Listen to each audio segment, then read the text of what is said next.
کیا کہنے کیا کہنے. ایک اور نظم دیکھیے، ایک اور نظم دیکھیے. سفید شرٹ تھی، تم سیڑھیوں میں بیٹھے تھے، میں جب کلاس سے نکلی تھی مسکراتے ہوئے. ہماری پہلی ملاقات یاد ہے نا تمہیں، اشارے کرتے تھے تم مجھ کو آتے جاتے ہوئے. تمام رات وہ آنکھیں نہ بھولتی تھی مجھے کہ جن میں میرے لیے عزت اور وقار دکھے. مجھے یہ دنیا بیابان تھی مگر ایک دن تم ایک بار دکھے اور بے شمار دکھے. مجھے یہ ڈر تھا کہ تم بھی کہیں وہی تو نہیں جو جسم پر ہی تمنا کے داغ چھوڑتے ہیں. خدا کا شکر کہ تم ان سے مختلف نکلے جو پھول توڑ کے غصے میں باغ چھوڑتے ہیں.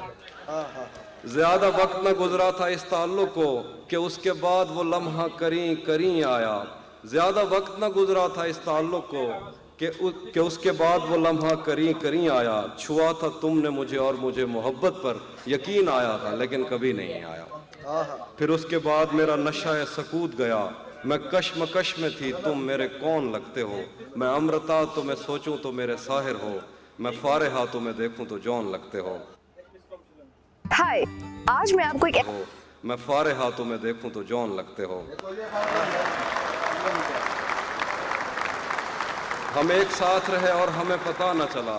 تعلقات کی حد بندیاں بھی ہوتی ہیں، محبتوں کے سفر میں جو راستے ہیں وہیں ہوس کی سمت میں پگڈنڈیاں بھی ہوتی ہیں.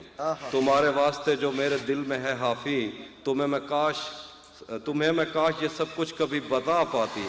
اور اب مزید نہ ملنے کی کوئی وجہ نہیں، بس اپنی ماں سے میں آنکھیں نہیں ملا پاتی. کیا کہنے کیا کہنے. اب آپ جو غزل کہیں گے نا.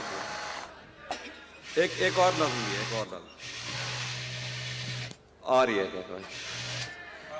صبح روشن تھی اور گرمیوں کے تھکا دینے والے دنوں میں ساری دنیا سے آزاد ہم مچھلیوں کی طرح میلی نہروں میں غوطے لگاتے. اپنے چہرے پہ کیچڑ لگا کر ڈراتے تھے ایک دوسرے کو. کناروں پہ بیٹھے ہوئے ہم نے جو عہد ایک دوسرے سے لیے تھے اس کے دھندلے سے نقشے آج بھی میرے دل پر کئی نقش ہیں. خدا روز سورج کو تیار کر کے ہماری طرف بھیجتا تھا اور ہم سایہ کفر میں ایک دوسرے کے چہرے کی تابندگی کی دعا مانگتے تھے. اس کا چہرہ کبھی میری آنکھوں سے اوجھل نہیں ہو سکا. اس کا چہرہ اگر میری آنکھوں سے ہٹتا تو میں کائناتوں میں پھیلے ہوئے ان مظاہر کی تفہیم نظموں میں کرتا کہ جن پر بزد ہیں یہ بیمار، جن کو خود اپنی تمناؤں کی آتماؤں نے اتنا ڈرایا کہ ان کو ہوس کے قفس میں محبت کی کرنوں نے چھونے کی کوشش بھی کی تو یہ اس سے پرے ہو گئے. ان کے بس میں نہیں کہ یہ محسوس کرتے ایک محبت بھرے ہاتھ کا لمس جس سے انکار کر کر کے ان کے بدن کھردرے ہو گئے.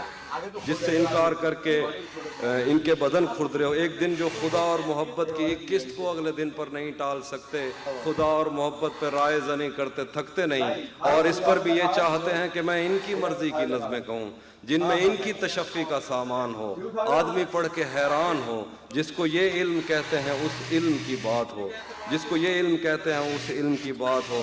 فلسفہ، دین، تاریخ، سائنس، سماج، عقیدہ، زبانیں، معاشی مساوات، انسان کے رنگ و عادات و اطوار، ایجاد، تقلید، امن، انتشار، لینن کی عظمت کے قصے، فطری بلاؤں سے اور دیوتاؤں سے جنگ، صلح نامہ لیے تیز رفتار گھوڑوں پہ سہمے سپاہی، نظریہ سماوات میں کانٹ نے کیا کہا اور اس کی جرابوں کی فیتوں کی ڈبیا، کیمیا کے خزانوں کا منہ کھولنے والا بابل کون تھا جس نے پارے کو پتھر میں ڈالا، سمندر کی تسخیر اور اٹلانٹک پہ آبادیاں، مچھلیاں کشتیوں جیسی کیوں ہیں اور رافیل کے ہاتھ پر مٹی کیسے لگی. یہ سوال اور یہ ساری باتیں میرے کس کام کی.